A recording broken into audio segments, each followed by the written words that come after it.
আসসালামু আলাইকুম সুপ্রিয় দর্শক, আজকে আমরা চলে এসেছি সিরাজগঞ্জ জেলার ঐতিহাসিক গ্যাস লাইন ফার্মে। এই জায়গাটার নাম হলো গ্যাস লাইন নামে সব চেনে। এই ফার্মে আসলে যা যা খাদ্য গরুর জন্য গরুর খাবার হিসেবে ব্যবহার করা হয় সেইগুলো আপনারা দেখতে পাচ্ছেন।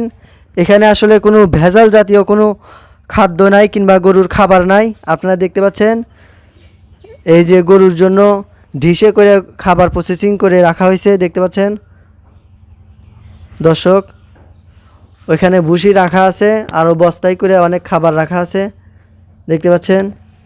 এখানে ছোলা আছে, ছোলার ভুসি আছে, দেখতে পাচ্ছেন।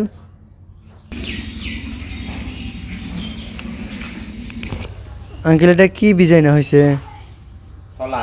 ছোলা দর্শক দেখতে পাচ্ছেন। এখানে গরুর জন্য ছোলা ভিজিয়ে রাখা হয়েছে, দেখতে পাচ্ছেন।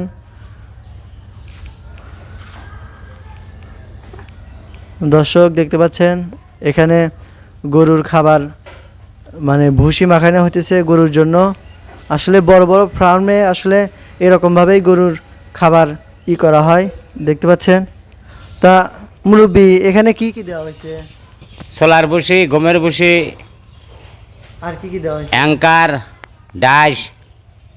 আচ্ছা, এগুলো কি আগেই ভিজিয়ে রাখা হয়? না, কেবল ভিজিয়ে দিলাম। কেবল ভিজিয়ে রাখছেন? ছোলার ভুসি ভিজিয়ে রাখা হয়। ও আচ্ছা আচ্ছা, দেখতে পাচ্ছেন এটা এখন গরুকে দেওয়া হবে। দর্শক দেখতে পাচ্ছেন